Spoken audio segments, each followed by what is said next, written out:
She went on a trip and left her home to a homeless mother. But when she returned, she couldn't believe her eyes.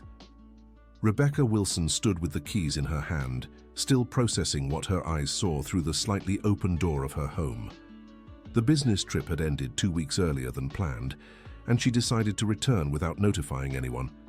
That's when she spotted the young woman sitting on the floor of her living room, playing with a small child, while another slept peacefully on the couch. The house was completely transformed, toys scattered across the floor, children's drawings stuck to the walls, and the comforting aroma of home-cooked food wafting from the kitchen. "Good heavens," Rebecca blurted out, making the young woman look up in alarm. "Mrs. Rebecca." The girl quickly stood, wiping her hands on her worn-out jeans. "You're back?" "What do you mean?" "I'm back. This is my house." Rebecca stepped inside, taking in every detail of the transformation. "What's going on here?" The young woman took a deep breath, holding the hand of the child who had woken up at the sound of voices. "You gave me the keys 3 weeks ago, remember? You said I could stay here while I looked for a place to live with the girls." Rebecca vaguely recalled the situation. She had found this single mother sleeping with 2 small children in the square near her office. In a moment of compassion, she had offered her house keys so they could have temporary shelter while she was away. But that was only for a few days. Rebecca looked around, seeing the house more alive than it had ever been. "You turned my home into a daycare."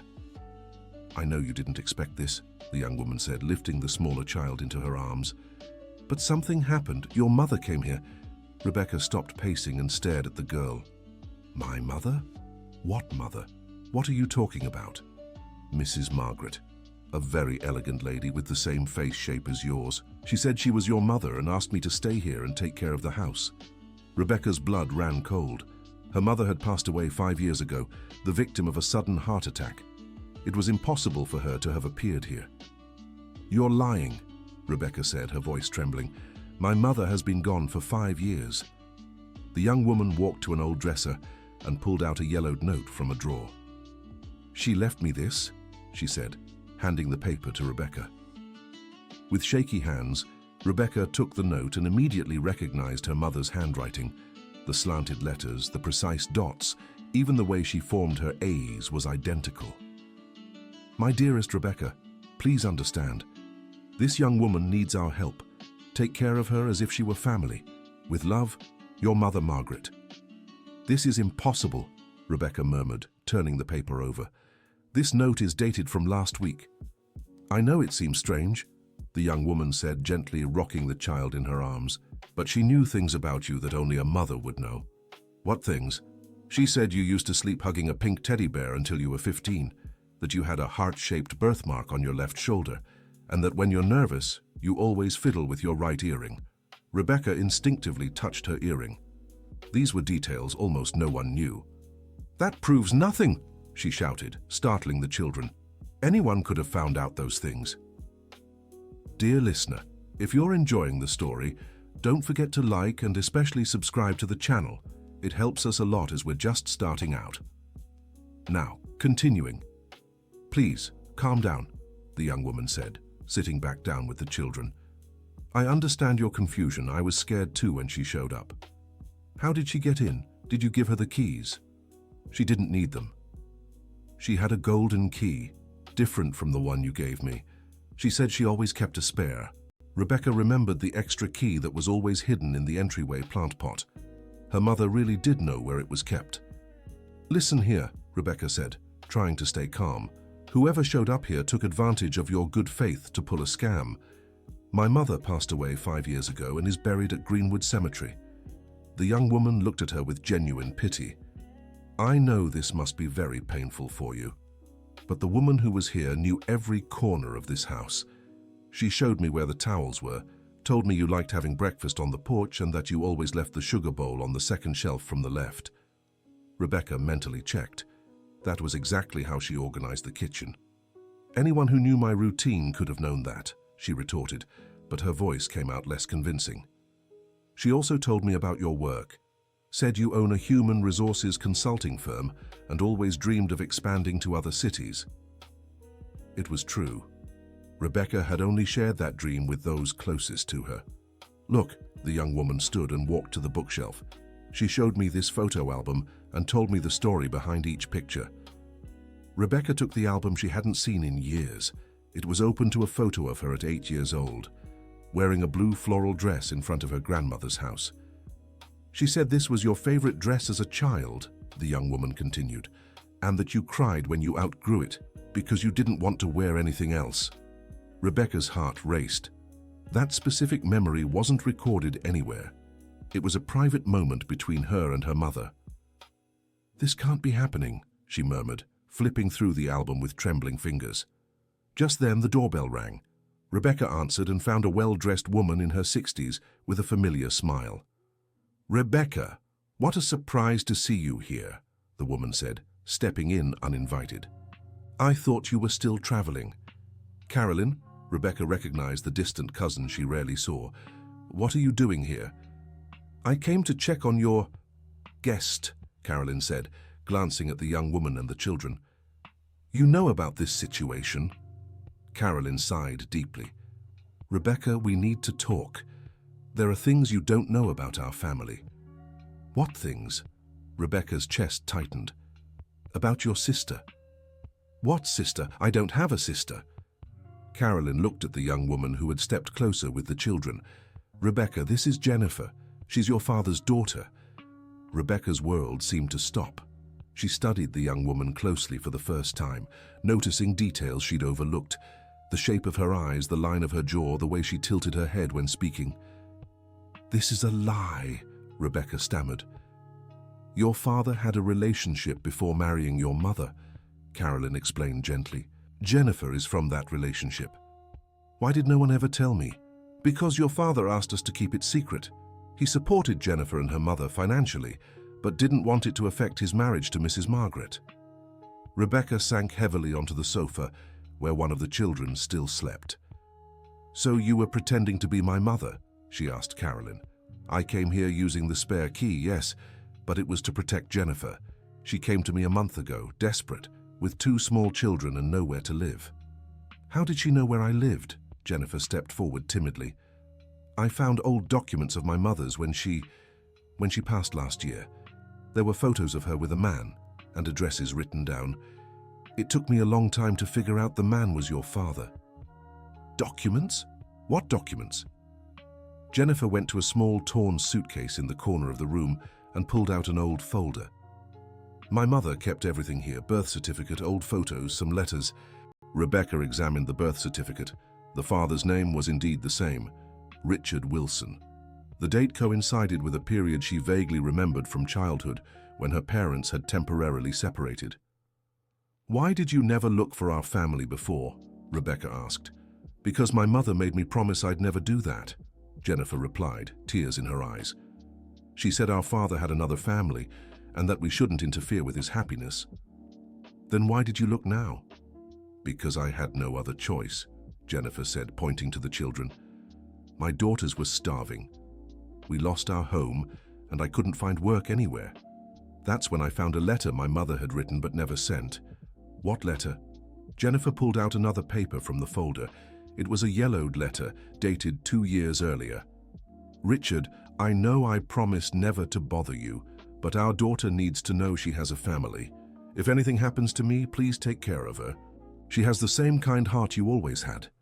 Rebecca recognized the sender's name, Helen Thompson. Her father had mentioned that name a few times when she was a child, always with a nostalgic tone she never understood. "Did my father know you existed all along?" Rebecca asked. "He visited us sometimes," Jennifer said softly, "always on Sunday mornings.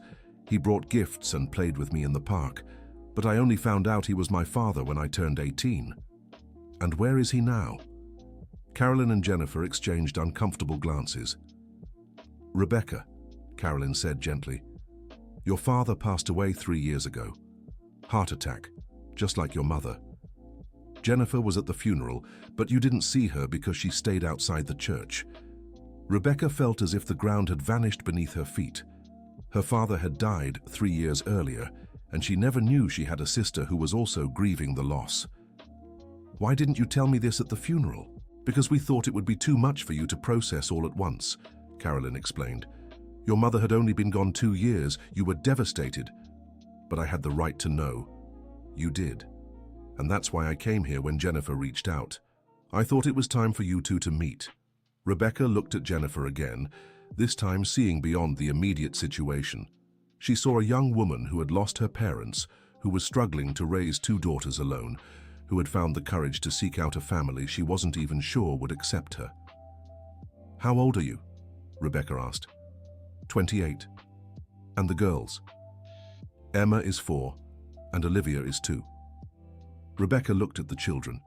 Emma, the older one, had woken up and was watching her curiously. Olivia still slept peacefully. Where were you living before coming here? In temporary shelters, Jennifer replied. Sometimes at acquaintances' houses, sometimes on the streets. And the children's father? We're not in touch. He left when he found out I was pregnant with Olivia. Rebecca felt a mix of anger and compassion. Anger at being kept in the dark about her sister's existence, and compassion for the dire situation Jennifer was in. Do you work? I used to clean houses, but I lost my job when I got pregnant with Olivia. Since then, I've only found odd jobs. And why did you decide to come to my house specifically?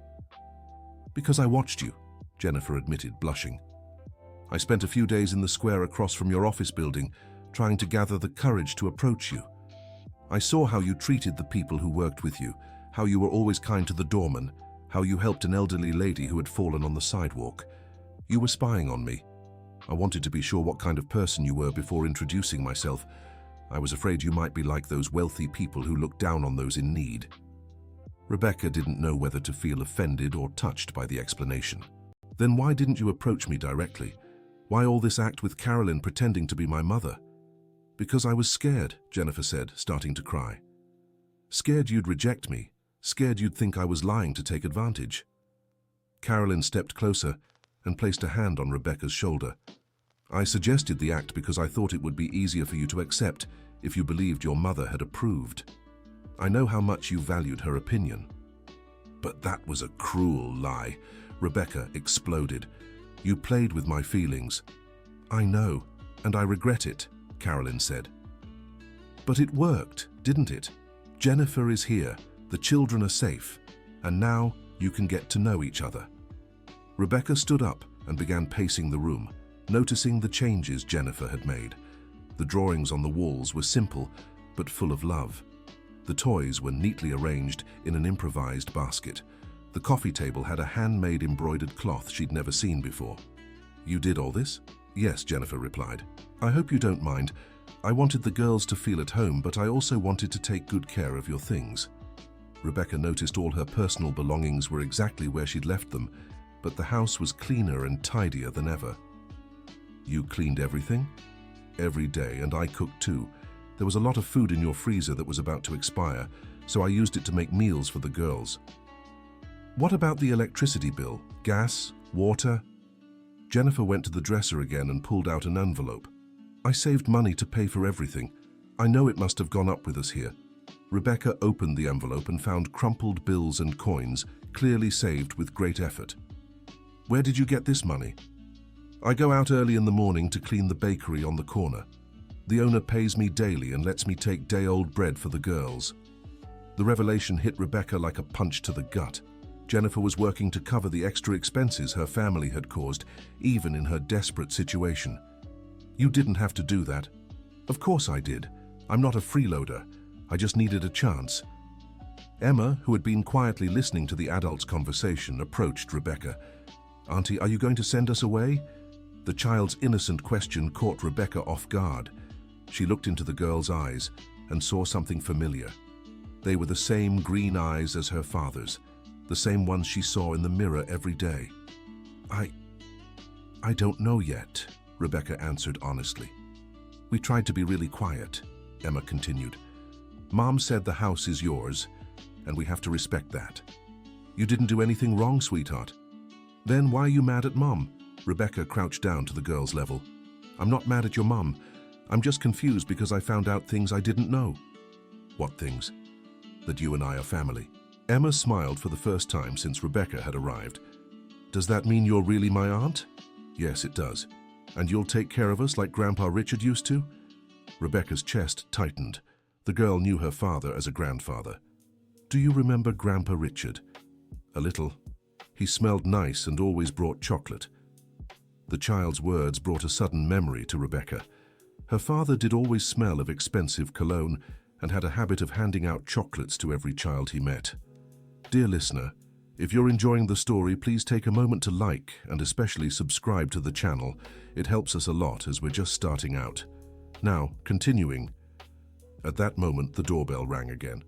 Rebecca went to answer it and found an elderly lady in the hallway. Mrs. Rebecca, how wonderful that you're back, the woman said cheerfully. Mrs. Eleanor? Rebecca recognized the neighbor from the apartment next door. What are you doing here? I came to see the girls. They've brought so much joy to this hallway. Mrs. Eleanor stepped in without ceremony and went straight to hug Emma, who ran to her with familiarity. Granny Eleanor, the girl shouted happily. Granny? Rebecca questioned. Oh yes, Mrs. Eleanor explained, scooping Emma into her arms. They've adopted me as their grandmother. I don't have any grandchildren, so it's been a blessing having these little angels around. Do you know about their situation? Of course. Jennifer told me everything from day one. Your sister is such a hard worker, Mrs. Rebecca. Up at dawn every day, working so she wouldn't be a burden to anyone. Rebecca looked at Jennifer, who was blushing again. And the children, how have they behaved? They're absolute darlings, Mrs. Eleanor said excitedly. Emma helps me water the plants, and Olivia always waves from the window when she sees me on the balcony. They've brought life to this building. Life? Yes, before it was all so quiet, so lonely. Now we hear laughter and play. The other neighbors have gotten used to them and adore them. The other neighbors know they're here. Of course. Mr. Jack from the 3rd floor even gave Emma a doll, and Mrs. Carroll from the 2nd always sends cake on weekends. Rebecca was surprised. She barely knew the neighbors, always focused on work and her solitary routine. Jennifer, she called, can we talk in private? The two went to the kitchen, leaving the children with Mrs. Eleanor and Carolyn. I need to understand something, Rebecca said, leaning against the counter. Why did you really come here? What's your real goal? Jennifer took a deep breath before answering. I wanted to meet my sister. I wanted my daughters to know their father's family. And yes, I needed help, but I didn't come here to take advantage. Then why weren't you honest from the start? Because I was afraid you'd just give me money and send me away. I didn't want charity. I wanted family. Family? Yes, Jennifer said, tears in her eyes. I've always dreamed of having a sister. When I found out you existed, I thought maybe we could have a relationship, that my girls could have an aunt. But you broke into my home, lied about my mother. I know it was wrong, but I was desperate. Do you have any idea what it's like to sleep on the street with 2 little girls, to see your children hungry and have nothing to give them? Rebecca had never experienced anything like that. Her life had always been comfortable, planned, predictable. Why didn't you seek help from social services? I did. But the waiting lists are endless, the shelters are full, and I didn't want my girls separated. Separated? Yes. They wanted to place Emma with one adoptive family and Olivia with another. They said it'd be easier to find families willing to take just one child. Rebecca's heart clenched at the thought of the 2 little sisters being torn apart. And you chose the streets over accepting that. They're all I have. They're sisters. They need to stay together.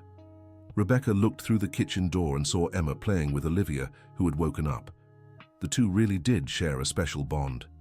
Jennifer, if I let you stay here, what are your expectations? None, Jennifer replied quickly. I mean, I just want to work and save up to rent our own place. I don't expect you to support us. And how long do you think that would take? A few months, maybe. It depends on the work I can find. Do you have any professional training? I finished high school. I took a technical nursing course, but I never got a job in the field because I don't have experience. Why couldn't you get experience? Because I got pregnant with Emma right after graduating. And then it was hard to find a job with a small child and no one to leave her with. Rebecca began to understand the cycle of difficulties Jennifer was facing. Without a job, she couldn't afford daycare. Without daycare, she couldn't work. And the nursing course, did you like it? I loved it. I always wanted to care for people, to help those who are suffering. At that moment, Olivia started crying in the living room. Jennifer rushed out of the kitchen and came back carrying the little girl. "What's wrong, sweetheart?" she asked tenderly. "I think she has a fever," Mrs. Eleanor said, touching the child's forehead. Jennifer immediately began examining her daughter, checking her temperature, looking at her throat, monitoring her breathing. Rebecca noticed how she acted with knowledge and care. "She has recurring throat problems," Jennifer explained, "because of the damp places we used to sleep." "Do you need to take her to the doctor?" "Not for now, I know how to handle it. But if it gets worse, yes." Rebecca watched as Jennifer prepared a homemade tea for her daughter, soothed her gently, and made sure she was breathing well. It was clear she had medical knowledge and a lot of maternal love. "You're a good mother," Rebecca said. "Thank you," Jennifer replied, still focused on Olivia. "They're my life. And a good nurse too, from what I can see." Jennifer smiled shyly. "I like taking care of people." Carolyn approached. "Rebecca, I need to go. My husband doesn't know I'm here and he'll worry." "Carolyn, before you leave, why didn't you tell me about Jennifer when my father died?" "Because he made us promise we'd only tell you if she really needed help. He said you had your own life and shouldn't be burdened with his problems, but they weren't problems. It was family." "I know, but you didn't know each other, and he was afraid of how you'd react. And now, do you think I did the right thing by coming here?" Carolyn looked at Jennifer tending to Olivia and Emma playing quietly. "Look at them, Rebecca. See how well they're doing here. See how Jennifer has taken care of your home, how the children have brought life to this place." Rebecca really looked. Her home had never felt so warm. There was laughter, conversation, movement. There was life. "Carolyn," she called before her cousin left, "are you sure they're my nieces?" "Absolutely. I even have a DNA test Richard did when Jennifer was born." "He did a DNA test?" "Yes. He wanted to be sure, and he also wanted to make sure she had rights if anything happened to him." "What rights?" "Inheritance. Richard left part of his estate to Jennifer, but she never knew." Rebecca's world seemed to spin again. There was an inheritance involved in all this. "What inheritance?" "A house in Greenwich and a savings account. It's not much, but it would be enough for her to start over." "And why didn't she receive it?" "Because she never contacted the lawyer, and the lawyer didn't know how to find her." Rebecca looked at Jennifer, who was distracted, caring for Olivia. "She doesn't know." "No. We thought it was better for you to meet first before talking about money." Carolyn said goodbye and left, leaving Rebecca alone with the revelations about her family.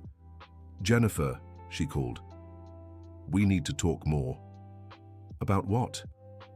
"About our family. About our father." The two sat on the couch, with Olivia now calmer in her mother's arms and Emma drawing on the floor. "What do you want to know? What was your relationship with him like?"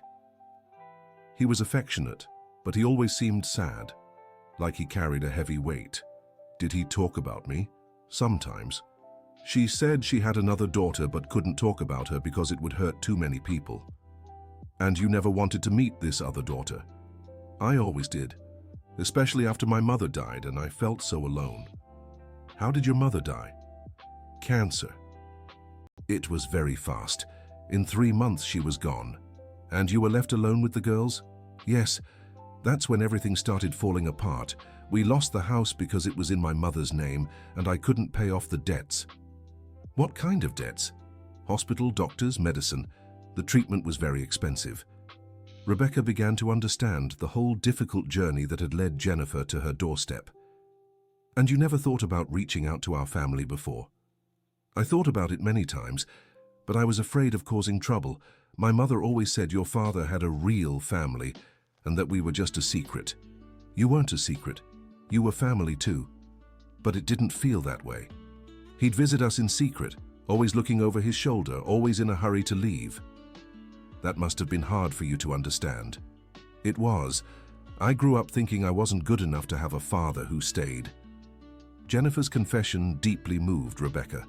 She had never considered what it would be like to grow up knowing you existed, but being kept hidden. "Jennifer, Our father didn't do that because you weren't important. He did it to protect everyone. I know that now, but back then, it was hard to understand. Emma approached with a drawing in her hands. Aunt Rebecca, I drew this for you. Rebecca looked at the paper and saw a colorful house with several people in front of it. A tall woman, a shorter woman, 2 small children, and a man with a mustache in the sky surrounded by clouds. Who are these people? It's our family, Emma explained proudly.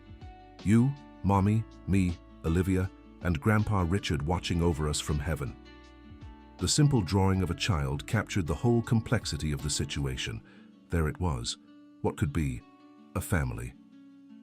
Emma, Rebecca said softly, would you like me to be part of your family? You already are, the girl replied, as if it were obvious. You're Mommy's sister, which means you're my aunt. But I mean, would you like us to live together? Emma's eyes lit up. Forever? Maybe. Emma looked at her mother, who was visibly emotional. Mommy, Aunt Rebecca wants us to live with her forever. Not exactly, sweetheart, Jennifer said gently. Aunt Rebecca is still thinking. No, Rebecca said, surprising even herself. I'm not thinking anymore. I want you to stay. The silence that followed was broken only by Olivia's quiet breathing. She had fallen asleep again. Are you sure? Jennifer asked, her voice trembling. I am, but with a few conditions. What conditions? First, you'll look for a job in nursing. I'll help you find one. Second, the girls will go to school, a good school.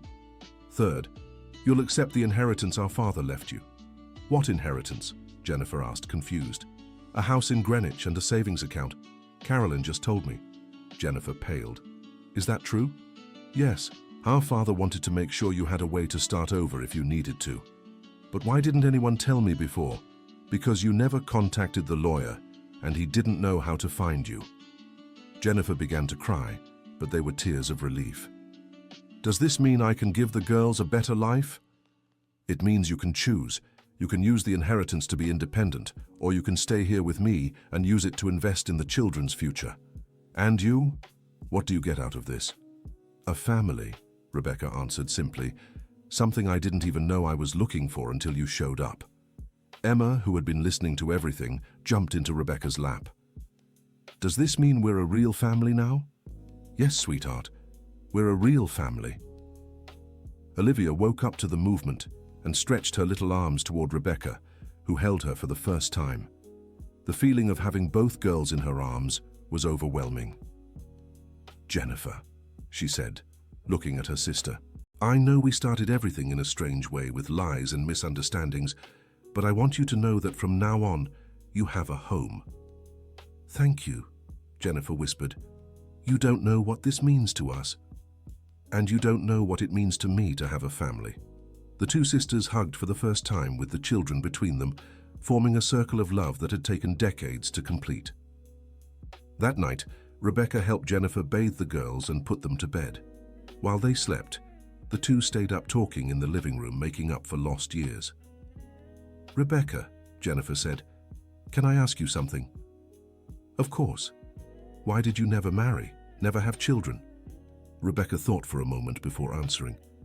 I was always very focused on work, and I guess I never found someone who truly understood me. But didn't you feel lonely? I thought I didn't. But now, seeing you with the girls, I realize I was. Very lonely. And now? Now I have a sister and 2 nieces. I think that changes everything. Jennifer smiled. For me too. Having family close by. It's something I've dreamed of for so long.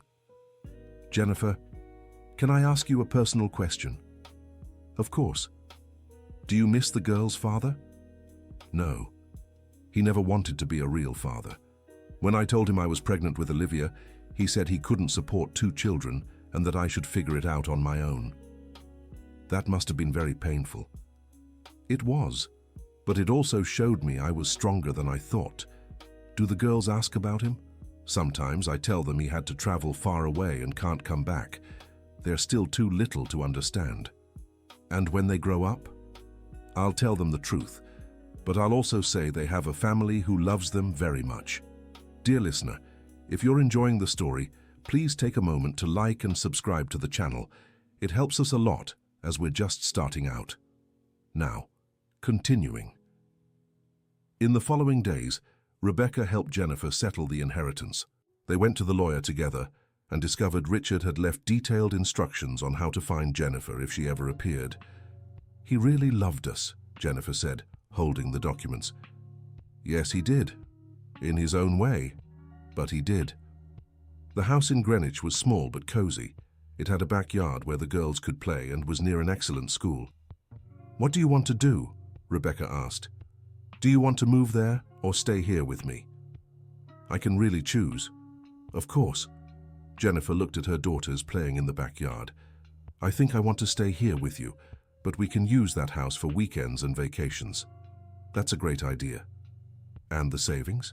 We can use it for the girls' college in the future. And maybe you could specialize in nursing. You'd do that for me. I'd do it for us. We're family now." Back in New York City, Rebecca helped Jennifer get a job as a nursing assistant at a private hospital. The hours were flexible, allowing her to drop off and pick up the girls from school. Emma and Olivia adjusted quickly to their new routine. Emma loved her new school and had already made several friends. Olivia, though still little, was healthier and happier. "Aunt Rebecca," Emma said one day. "Can I call you Aunt Mom?" "Aunt Mom?" Rebecca laughed. "Why?" "Because you take care of us like a mom, but you're Mommy's sister. You can call me whatever you want, sweetheart." Jennifer smiled as she listened to the conversation. "She's getting very attached to you." "I'm getting attached to them too. I never thought I could love children like this." "You're a wonderful aunt, and you'll be a wonderful mother one day if you want." "I think I already am a mother," Rebecca said, "to these two little ones." One day, when they were all gathered for dinner, Emma asked an unexpected question. "Aunt Rebecca, why did you live alone before we came?" "Because I didn't have family nearby." "But weren't you sad?" Rebecca thought about the child's question. "I thought I wasn't, but now I realize I was sad. I just didn't know it." "And now you're not sad anymore." "Now I'm very happy." "Because of us?" "Because of our family." Olivia, who had learned new words since they arrived, shouted joyfully, "Family! Family!" They all laughed, and Rebecca felt her heart warm in a way she never had before. Months later, Jennifer finished her specialization in pediatric nursing and got a promotion at the hospital. She was earning well and contributing to the household expenses. "Rebecca," she said one day, "I want you to know this was never about money for me." "I know. It's about having a family. It's about the girls having stability. It's about us having each other." "I understand. And I want you to know that you and the girls are the best thing that's ever happened to me. Even with all the messy beginning, especially because of the messy beginning. If you had just shown up here and introduced yourselves as relatives, I probably would have been colder, more guarded. And this way I saw you living here. I saw how you took care of my home, how you acted like family. I saw that you weren't strangers. You were my sister and nieces." That night, Rebecca was in her room when she heard footsteps in the hallway. It was Emma holding her teddy bear. "Aunt Mom, can I sleep with you tonight?" "Of course, sweetheart. But why?" "Because I want to." Emma snuggled up next to Rebecca in bed. "Aunt Mom?" "Yes?" "Are you going to stay with us forever?" "Forever." "Even if we do something wrong?" "Even then. Family doesn't abandon family." "What if someone comes and tries to take us away?" "No one will take you away. You're my nieces and I'll always protect you." Emma smiled and snuggled closer. "I love you, Aunt Mom." "I love you too, my little one." As Emma fell asleep beside her, Rebecca thought about how completely her life had changed. Just a few months ago, she was a lonely businesswoman, focused only on work. Now she was a sister, an aunt, and a kind of adoptive mother. The next day, Jennifer had the day off from the hospital and decided to make a special lunch to celebrate the first anniversary of their arrival at Rebecca's house. "1 year," she said as she cooked. "It feels like yesterday, and at the same time like we've always lived here." "It's true," Rebecca agreed, helping prepare the salad. "I can't imagine this house without you anymore, and we can't imagine our lives without you." Emma and Olivia were drawing at the living room table, making family anniversary cards to celebrate the occasion. "Mom," Emma called, "can I ask you something?" "Of course, sweetheart. Why didn't Daddy ever want to meet us?" The question caught Jennifer off guard. She looked at Rebecca, seeking support. "Sometimes people aren't ready to be parents," Rebecca answered gently. "That doesn't mean you're not special. It means he missed the chance to know two wonderful girls." "But we have Grandpa Richard and you now," Emma said pragmatically. "Exactly. And we have a family that chose to be together. Not out of obligation, but out of love." "Which is better?" "Much better." During lunch, they talked about plans for the future. Jennifer wanted to do a medical residency in pediatrics. Emma wanted to be a veterinarian. Olivia was still too young to understand, but she loved to draw. "And you, Rebecca?" Jennifer asked. "What are your plans?" "I want to expand my business. Maybe open a branch in Greenwich so we can be closer to Dad's house. And I want to officially adopt both of you," she said, looking at the girls. "Adopt us?" Emma asked excitedly. "Yes. That way, you'll be my daughters on paper too, not just in my heart." "And can I call you Mom?" "You can call me whatever you like." "But will Mommy still be Mommy?"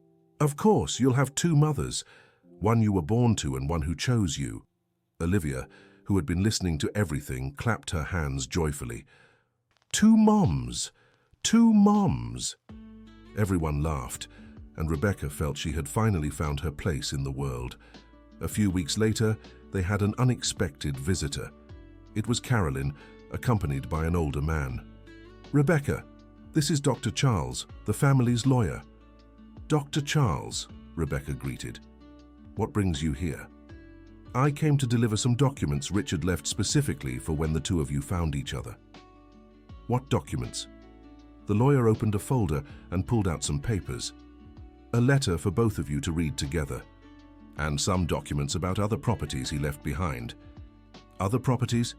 "Yes, besides the house in Greenwich, there's a small apartment in the Hamptons and some financial investments."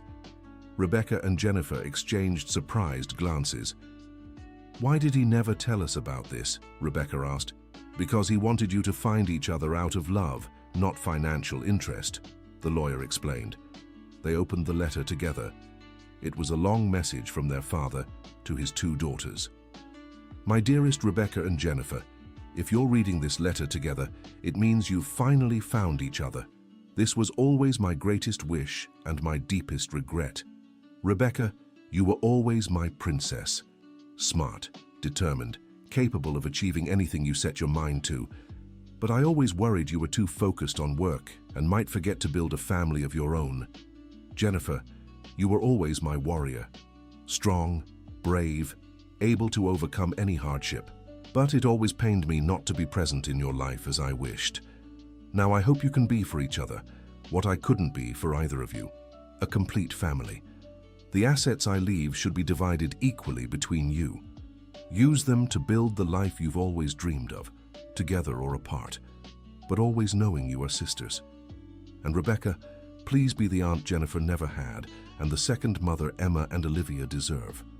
Jennifer, please be the sister Rebecca always needed and teach her to be kinder to herself. I love you more than I ever showed in life. Dad." The two finished reading with tears in their eyes. "He knew," Jennifer said. "He knew this would happen." "Of course he did," Rebecca replied. "He knew us better than we knew ourselves." The lawyer explained that with the additional properties and investments, each had inherited a considerable sum. "What do you want to do?" Rebecca asked Jennifer. "I want to invest in the girls' education, and maybe we could open a clinic together. You handle the administrative side and I'll take care of the medical part." "A clinic?" "Yes, to help underprivileged children. Remember how you said you always wanted to expand your business? How about expanding into something that truly makes a difference?" The idea excited Rebecca immediately. "That would be perfect. We could use the apartment in the Hamptons as a base for a clinic branch by the beach, and the house in Greenwich as a retreat for children recovering from difficult treatments." They spent the rest of the afternoon making plans, dreaming of the future they could build together. That night, after the girls went to bed, Rebecca and Jennifer stayed on the porch talking. "Jennifer," Rebecca said, "can I tell you something?" "Of course. Before you arrived, I was thinking about selling this house and moving to a smaller apartment." "Why?" "Because it was too big for just one person. Too quiet, too empty. And now it feels just the right size for our family." Jennifer smiled. "Family. I still get emotional when you say that word." "Why?" "Because for the longest time, I thought family was just me and the girls against the world. I never imagined it could be more than that. And now I know family can grow, it can change, it can be built with love and choice, not just blood." They fell silent for a moment, watching the city lights. "Rebecca?" "Yes?" "Thank you." "For what?" "For not sending us away that first day, for giving us a chance to show who we really are. Thank you for having the courage to stay, for turning my house into a home." The next day, they officially began the adoption process. Rebecca wanted to legally adopt Emma and Olivia, and Jennifer completely agreed. "That way, they'll have two mothers on paper too," Jennifer said. "And if anything happens to me, they'll be protected." "Nothing will happen to you," Rebecca said firmly. "But it's good to know they'll have every possible security." During the process, the social worker who visited the house was impressed by the family's harmony. "It's rare to see such a natural adjustment," she remarked. "The children clearly feel safe and loved." "They are loved," Rebecca said, "by two mothers, by an entire neighborhood, by a family that finally found each other." Emma, who had been drawing while the social worker spoke with the adults, looked up. "Aunt, do you want to see the drawing I made of our family?" "Of course, sweetheart." Emma showed a drawing with 5 people holding hands, 2 adult women, 2 children, and a 5th smaller figure. "Who is this here?" the social worker asked, pointing to the 5th figure. "It's the baby Aunt Mom is going to have," Emma replied naturally. Rebecca nearly choked. "What baby, Emma?" "The baby you'll adopt, just like you adopted us. Every family needs a baby." Jennifer laughed at her daughter's innocence. "Emma, Aunt Rebecca doesn't need more babies. She already has you and Olivia." "But Olivia isn't a baby anymore, and babies are cute," the social worker smiled. "Sounds like someone wants a little brother." "Yes," Olivia shouted from the living room, where she was playing. Rebecca looked at Jennifer, who was laughing. "They never miss an opportunity," Jennifer said. "What about you?" Rebecca asked. "Do you think about having more children?" "Not yet," Jennifer answered honestly. "I want to get settled in my career first, but in the future, who knows? And if you decide to have more kids, will I be their Aunt Mom too?" "Of course. And if you decide to adopt more children, I'll be their Aunt Mom." The social worker observed the interaction between the 2 sisters and wrote something on her clipboard. "You have a very healthy family dynamic," she commented. "It's clear you support each other, and the children benefit from this bond." 3 months later, the adoption was finalized. Emma and Olivia now had 2 legally recognized mothers. "Now we're a real family on paper too," Emma said, holding the adoption certificate. "We've always been a real family," Rebecca corrected. "Now we just have the documents to prove it." They threw a small party to celebrate with neighbors, Carolyn, and some of Jennifer's co-workers. "I'm so proud of you," Carolyn told the 2 sisters. "You've built something beautiful out of a difficult situation." "It was really hard," Rebecca admitted, "but every moment of confusion and fear was worth it." "Why?" "Because now I know what it's like to have a real family." During the party, Mrs. Eleanor approached Rebecca. "You know, dear, I always thought you seemed so lonely. I worried about you living alone, always working. And now I see a fulfilled woman. The girls brought life to you, and you brought stability to them. It was a perfect exchange." "It really was. And that sister of yours is such a darling. Hard-working, dedicated, a good mother. You complete each other." Rebecca looked at Jennifer, who was playing with the girls in the backyard. "Yes, we do." Later, when everyone had left and the girls were asleep, Rebecca and Jennifer sat in the living room to talk. "Jennifer," Rebecca said, "remember when you showed up here that first day? How could I forget? I was terrified. And I was furious. You really were. I thought you were going to call the police. I almost did, but something stopped me. What? I think it was the way you cared for the girls. It was obvious how much you loved them. And how did you feel when you found out we were sisters? Confused, angry, scared, but also relieved. Relieved. Yes. Relieved to finally understand why I felt so connected to you from the very beginning. You felt connected. From the first moment. Even when I was angry, even when I was confused, there was something familiar about you. I felt it too. That's why I didn't leave when you came. I knew there was something more happening there. They fell silent for a moment, each lost in their memories. Rebecca. Yes? Do you regret anything? Taking so long to accept you into my life. And you? Not looking for you sooner. Letting fear keep me from knowing my sister earlier. But maybe it had to happen this way, Rebecca reflected. Maybe I wasn't ready before. And now you are. Now I am. And you. I was always ready for a family. I just didn't know how to find one. The next morning, Emma woke up excited. Aunt Mom. Mommy, today's the day we start our new life. What do you mean, sweetheart? Jennifer asked. Now that we're an official family, we can start our new life together. Rebecca smiled at the girl's enthusiasm. And what do you want to do in this new life? I want us to visit Grandpa Richard to tell him we're a real family now. The child's suggestion deeply moved the two women. That's a wonderful idea, Rebecca said. At the cemetery, they gathered in front of Richard's grave with fresh flowers and a new family portrait. Hi, Dad, Rebecca said softly. I brought your other daughter and your granddaughters to meet you officially. Hi, Dad, Jennifer said, her voice trembling. I found my sister, and she's amazing, just like you always said she would be. Emma placed the flowers on the grave. Hi, Grandpa Richard. Now I have two mums and a big family. Thank you for helping us find each other. Olivia, still too young to fully understand, waved at the photo on the grave. Bye, Grandpa.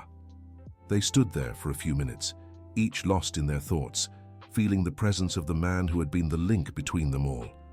Rebecca, Jennifer said as they left the cemetery, I think he was orchestrating all of this. How so? Think about it. You decided to help a homeless mother right when I was most desperate. Carolyn showed up to connect us at exactly the right time. Even your trip ending early. Everything happened at the perfect moment. Rebecca considered the coincidences. You might be right. Maybe he was watching over us even after he was gone. I'm sure he was. Back at home, they began officially planning the clinic they wanted to open together. What should we name it? Jennifer asked. How about the Richard Wilson Clinic? Rebecca suggested. In honor of our father. Perfect. They spent weeks working on the project, defining how care would be provided, what services they would offer, and what the space would look like. I want it to be a place where underprivileged children can receive quality medical care, Jennifer said, and where mothers in vulnerable situations can find support and guidance, Rebecca added. Like that day you found me in the square. Exactly. I want other families to have the same opportunity we had to rebuild. Emma, who was listening to the conversation, raised her hand. Can I make a suggestion? Of course, sweetheart. What about having a play area for children while their mothers talk with you? What a wonderful idea, Jennifer said. A playful space would make all the difference. And we could have educational activities too, Rebecca added. Healthy cooking workshops, career guidance for the mothers. A kind of comprehensive family support center, Jennifer summarized. Exactly. 6 months later, the Richard Wilson Clinic was up and running. It was a welcoming space with medical offices, counseling rooms, a playroom, and an area for community activities. On opening day, a long line of families waited for care. I can't believe we did it, Jennifer said, watching the crowd. We did it because we worked together, Rebecca replied. Alone, neither of us could have achieved something like this. That's true. You with your administrative experience and me with my medical knowledge.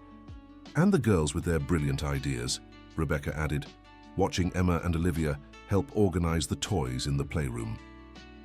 During the first month of operation, they served over 200 families. Stories similar to theirs repeated: single mothers in hardship, children needing medical care, families needing guidance and support. "Every family we help reminds me why we're doing this," Jennifer said one day after caring for a mother with 3 young children who had lost her job. "And it reminds me how lucky we were to find each other," Rebecca added. "Lucky and determined. It wasn't just luck that brought us here." "You're right, it was luck, but also hard work, dedication, and a lot of love." One evening, as they were closing the clinic, a woman approached them. "Excuse me," she said shyly. "Are you the sisters who opened this clinic?" "Yes, we are," Rebecca replied. "How can we help you?" "I wanted to thank you. You saved my family." "How so?" "My son had a serious infection and I couldn't afford a private doctor. The public health center was on strike. You treated him for free and even gave me the medicine." "I'm glad we could help," Jennifer said. "How is he now?" "Completely healed, and I got a job through your vocational training program." "That's wonderful. But what I really wanted to say is that you gave me hope. Seeing 2 sisters working together, caring for each other and the community, it inspired me not to give up." After the woman left, Rebecca and Jennifer were moved. "Did you hear that?" Rebecca said. "We gave her hope." And she gave us hope too. It confirmed we're on the right path. That night at home, they told Emma and Olivia about the encounter. "Mom, you're heroes," Emma said proudly. "We're not heroes, sweetheart. We're just 2 sisters who learned that together we can do more than alone." "And who discovered that family is the most important thing in the world?" Olivia added, surprising everyone with her early wisdom. "Exactly, my love. Family is the most important thing in the world." 2 years later, the Richard Wilson Clinic had expanded to 3 locations, one in New York City, one in the Hamptons, and one in Greenwich. Jennifer had completed her medical residency, and Rebecca had sold her previous business to dedicate herself fully to the social project. "Rebecca," Jennifer said one day, "remember when you asked me what I wanted from life?" "I do. I said I wanted a family, but now I realize I wanted more than that." "What?" "I wanted to be part of something bigger, something that made a difference in the world." "And do you?" "I do, and it's thanks to you, for accepting me, for believing in me, for giving me the chance to be more than I thought I could be." "You were always capable of being extraordinary," Rebecca said. "I just helped you see it. And you? Did you get everything you wanted?" Rebecca looked around the clinic. She saw Jennifer in the office treating a child, Emma and Olivia in the playroom helping other children, families being cared for with warmth. "I got more than I knew I wanted," she replied. "I got a family, a purpose, and the certainty that I'm making a difference." "We make quite the team," Jennifer said, smiling. "We really do, and we always will." That afternoon, as they were getting ready to go home, Emma came running up to them. "Mom, Rebecca, Mom, Jennifer, I have news." "What news, sweetheart?" "My teacher said I get to participate in the school science fair." "How wonderful. And what will your project be about?" "I'm going to talk about non-traditional families and how they can be just as happy as traditional ones." Rebecca and Jennifer exchanged a glance, moved. "That's a very important topic," Rebecca said. "And you'll be able to speak from experience," Jennifer added. "Yes, I'll tell our story. How you met, how we became a family, how you opened the clinic together. It'll be beautiful, sweetheart." "And will you help me with the presentation?" "Of course we will." In the weeks that followed, they worked together on Emma's project. They created a display with family photos from that very first day to the most recent moments. They prepared a presentation about different types of families and how love matters more than traditional structures. On the day of the science fair, Emma presented her project with pride and confidence. "This is my family," she said, pointing to the photos. "I have 2 mums, a little sister, and a grandpa who watches over us from heaven. It might seem different, but it's perfect for us." The audience was charmed by the girl's presentation and her family's story. "And now my mums help other families through their clinic," Emma continued, "because they learned that when you receive love, you should pass it on." Rebecca and Jennifer sat in the audience crying with pride. "She gets it," Jennifer whispered. "She does, and she'll carry that lesson for life," Rebecca replied. After the presentation, several people approached them to learn more about the clinic and how they could help. "You inspired so many people today," one of the school mothers said. "My daughter wants to work with families when she grows up because of your story." "I'm so happy to hear that," Jennifer answered. "The world needs more people willing to open their hearts to those in need," the woman continued. On the way home, Emma couldn't stop talking about her presentation's success. "Mum, so many kids in my class said they want to visit our clinic." "That's wonderful. We can arrange a tour for them," Rebecca suggested, "and I can show them how you take care of families." "Of course, sweetheart. You'll be our junior guide." That night, after the girls had gone to bed, Rebecca and Jennifer sat on the porch as they did every evening. "Jennifer," Rebecca said, "can I confess something?" "Of course. Sometimes I wonder what my life would have been like if you had never shown up here. And how do you think it would have been? Empty, without purpose. I probably would have become a bitter woman, focused only on work. And I probably would have given up," Jennifer confessed. "I was at my limit when I got here. If you had sent me away. But I didn't. You didn't. And you completely changed our lives. You changed mine too. You taught me what family is, what unconditional love is, what having a greater purpose is. And now I can't imagine my life without you. You're my family, my reason for being, my inspiration to keep helping others. You know we'll always be grateful for that, right? And you know I'm grateful too, right? For having the courage to stay, for showing me a world I didn't know." They fell silent for a moment, gazing at the stars. "Rebecca." "Yes? What do you think our father would say if he could see us now?" "I think he'd be proud, not just because we found each other, but because of what we've built together." "I think so too. And I think he'd be happy to know his granddaughters are growing up in a family full of love. He definitely would be." The following weekend, they went to the house in Greenwich with the girls. It was a ritual they had created. Whenever they needed to rest or reflect on something important, they went to the house their father had left them. "Here, I feel like he's still with us," Jennifer said, sitting on the porch. "Me too. It's like this place holds our whole family's history." Emma and Olivia were playing in the yard, running between the fruit trees. "They love this place," Rebecca observed. "It's because here they feel like they're part of something bigger. They know their grandfather's story. They know this house is part of the family's legacy. And when they grow up, they'll bring their own children here too. It'll be beautiful to see the family grow over the years." That afternoon, while organizing some old belongings in the house, they found more photos of their father. "Look at this," Jennifer said, showing a photo. "Him with you when you were little." In the picture, Richard was holding a young Rebecca, about 4 years old, both smiling at the camera. "And here," Rebecca said, finding another photo. "Him with you on the same park bench where I found you." It was an uncanny coincidence. Richard was sitting on the same bench where years later, Rebecca would find Jennifer sleeping with her daughters. "It's like everything was connected," Jennifer murmured. "It always was. We just didn't see the connections." They kept flipping through the photos and found one of their father holding a piece of paper. "What do you think he's holding here?" Rebecca asked. Jennifer examined the photo closely. "It looks like a floor plan, like a project for someplace." On the back of the photo was written, "Community Clinic Project, my dream for the girls." The two were speechless. "He dreamed of opening a clinic?" Jennifer asked. "It seems so. And look at the date, 2 years before he passed. That means that we're fulfilling his dream. The clinic we opened was something he already envisioned." They hugged, moved by the discovery. "That's why everything fell into place so perfectly," Rebecca said. "That's why we had all the financial means, why the right locations appeared at the right time. He was preparing everything so we could make this dream come true together."